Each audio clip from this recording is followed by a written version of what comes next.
Assalamualaikum warahmatullahi wabarakatuh. Selamat pagi anak-anak kelas 5B. Semoga kita semua selalu dalam keadaan sehat. Salam semangat. Halo anak-anak, kita bertemu lagi di kelas pembelajaran online. Anak-anak, ingat ya, selama belajar di rumah, kalian harus tetap menjalankan protokol kesehatan. Seperti biasa, selalu rajin mencuci tangan dengan sabun dan air mengalir. Kemudian selalu memakai masker setiap kita keluar rumah, bepergian, jangan lupa pakai masker. Dan selanjutnya, jangan lupa untuk selalu menjaga jarak. Nah, sebelum memulai pelajaran, mari kita berdoa menurut agama dan kepercayaan masing-masing. Berdoa dimulai. Berdoa selesai. Hari ini kita akan belajar tema 2, udara bersih bagi kesehatan. Dan subtema 1, cara tubuh mengolah udara bersih.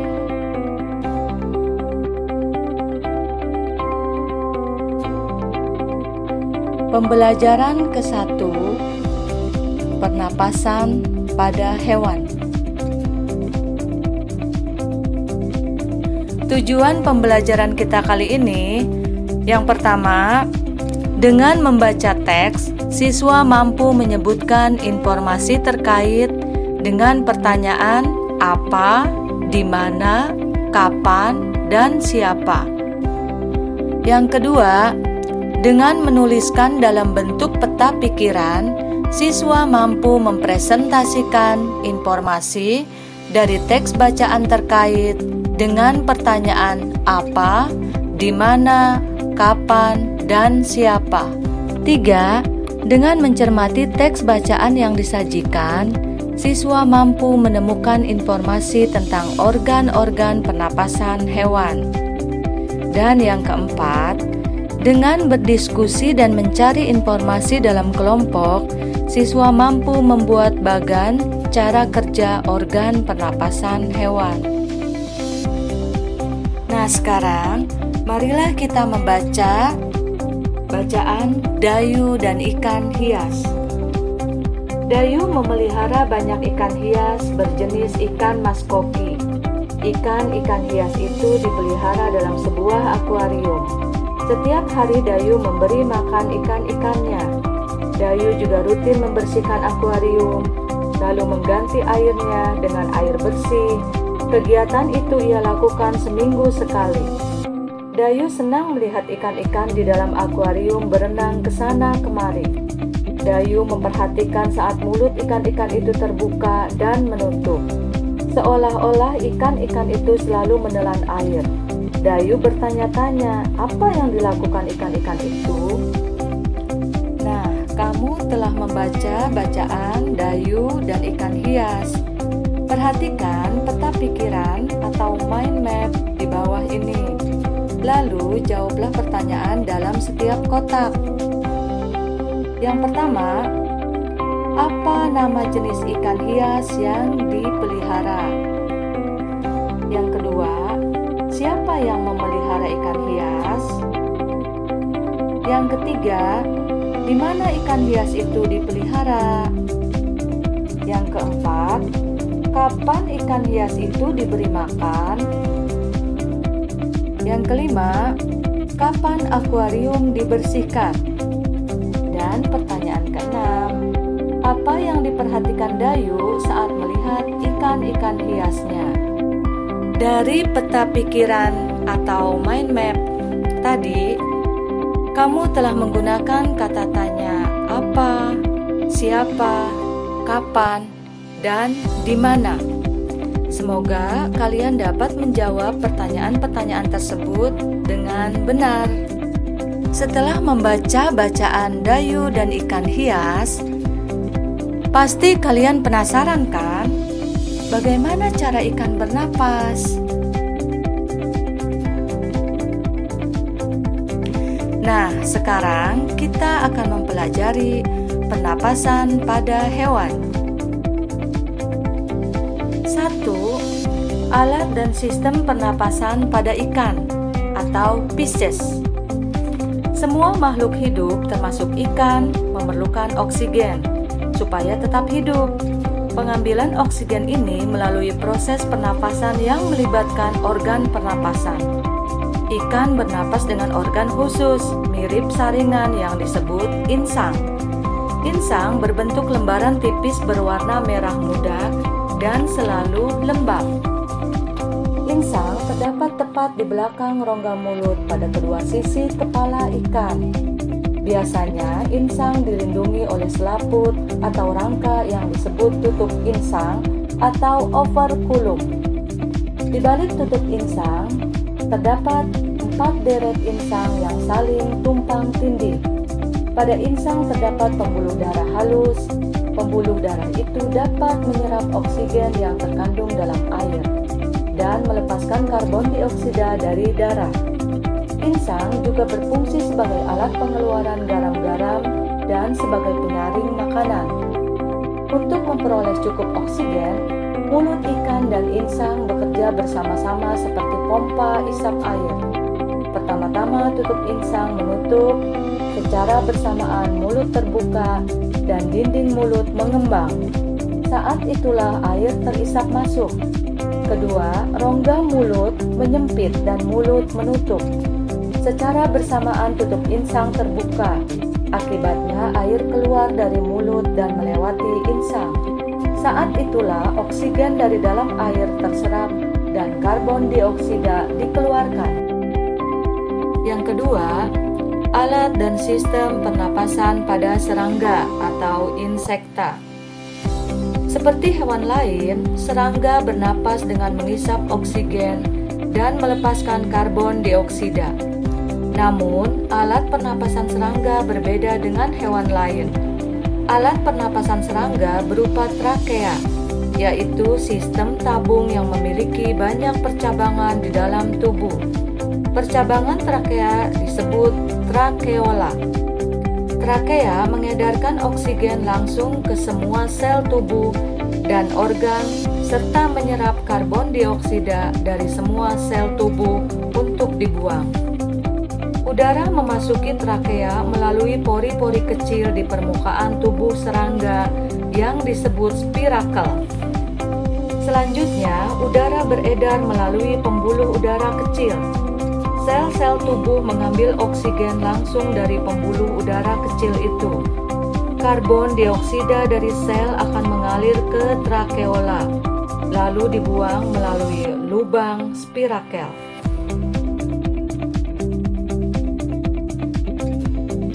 Yang ketiga, alat dan sistem pernapasan pada cacing tanah atau vermes. Cacing tidak mempunyai alat pernapasan khusus. Cacing bernapas melalui permukaan kulit.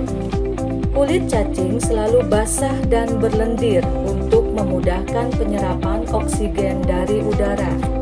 Oleh karena itu, cacing menyukai tempat lembab untuk menjaga supaya kulit tubuhnya selalu basah dan berlendir. Di bawah permukaan kulit cacing yang tipis, terdapat pembuluh udara. Saat udara masuk melalui kulit, oksigen diikat oleh darah. Pada darah cacing terkandung hemoglobin, sehingga mampu mengikat oksigen. Oksigen yang diikat oleh hemoglobin lalu diedarkan ke seluruh tubuh. Zat sisa pembakaran berupa karbon dioksida dan uap air dikeluarkan dari tubuh juga melalui permukaan kulit. Yang keempat, alat dan sistem pernapasan pada hewan amfibi. Katak termasuk hewan amfibi, yaitu hewan yang hidup di darat dan di air. Saat masih berupa kecebong, katak hidup di dalam air. dan bernapas menggunakan insang. Insang kecebong terletak di luar tubuhnya dan terdiri atas lembaran-lembaran kulit halus yang mengandung kapiler darah. Setelah berumur 9 hari, kecebong bernapas menggunakan insang dalam. Insang dalam akan menyusut seiring mulai berfungsinya paru-paru, dan katak muda pun tumbuh menjadi katak dewasa. Katak dewasa bernapas menggunakan paru-paru dan permukaan kulit. Di dalam paru-paru terdapat banyak gelembung udara yang sangat kecil, berselaput dan penuh dengan kapiler darah. Di dalam gelembung udara, oksigen diserap dan karbon dioksida dikeluarkan. Selain dengan paru-paru, katak juga bernapas melalui kulit. Permukaan kulit katak selalu basah agar memudahkan penyerapan oksigen dari udara. Yang kelima, alat dan sistem pernapasan pada reptil. Hewan yang termasuk jenis reptil diantaranya adalah ular, kadal, cicak, buaya, dan biawak. Reptil bernapas menggunakan paru-paru. Udara masuk melalui hidung, lalu ke batang tenggorokan, lalu ke paru-paru. Paru-paru reptil terletak di dalam rongga dada dan dilindungi oleh tulang rusuk. Paru-paru reptil sederhana dengan beberapa lipatan dinding yang dapat memperbesar permukaan paru-paru. Namun, paru-paru kadal dan buaya lebih kompleks dengan beberapa belahan dan bertekstur seperti spons. 6. Alat dan sistem pernapasan pada burung atau aves. Burung bernapas dengan sepasang paru-paru. Paru-paru burung terletak di dalam rongga dada. Udara yang mengandung oksigen masuk melalui lubang hidung pada pangkal paru sebelah atas. Selanjutnya, udara masuk ke pembuluh udara yang disebut trakea. Dari trakea, udara sebagian masuk ke paru-paru dan sebagian lagi masuk ke kantong udara. Burung menghirup udara sebanyak-banyaknya saat tidak terbang. Sebaliknya, saat terbang, burung tidak menghirup udara. Udara diembuskan dari kantong udara ke paru-paru. Kantong udara burung berfungsi sebagai tempat menyimpan udara. Saat tidak terbang, burung menghirup udara sebanyak-banyaknya. Udara yang dihirup itu kemudian disimpan dalam kantong udara. Saat terbang, burung tidak menghirup udara melainkan mengambil dari kantong udara. Kantong udara juga membantu burung saat terbang, membantu mencegah hilangnya panas tubuh yang terlalu besar dan memperkeras suara.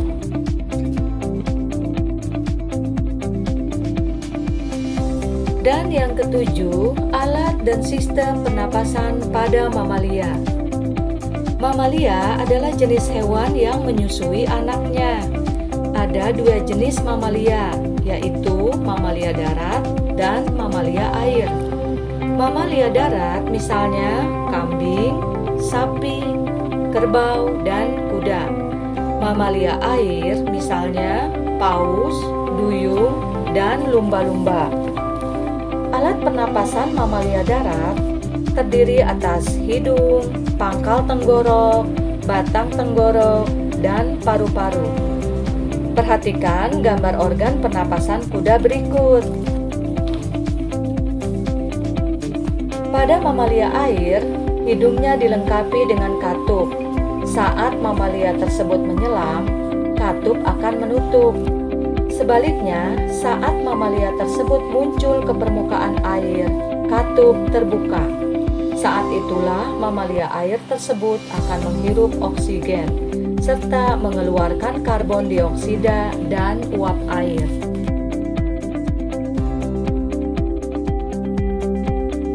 Selanjutnya, kalian akan dibagi menjadi 7 kelompok.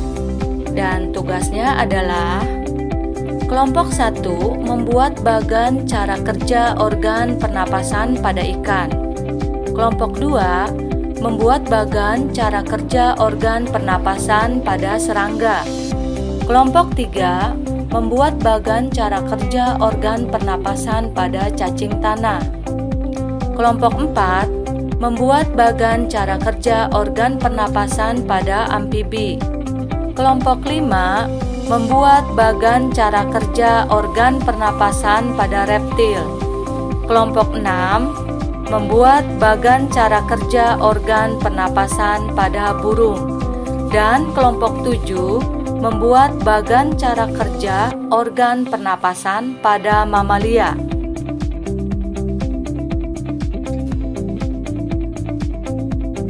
Nah, anak-anak ibu yang baik, kerjakanlah tugas dengan jujur, lakukanlah secara mandiri, dan tetap disiplin.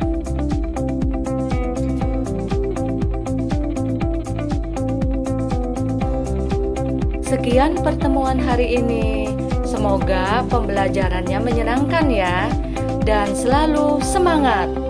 Wassalamualaikum warahmatullahi wabarakatuh.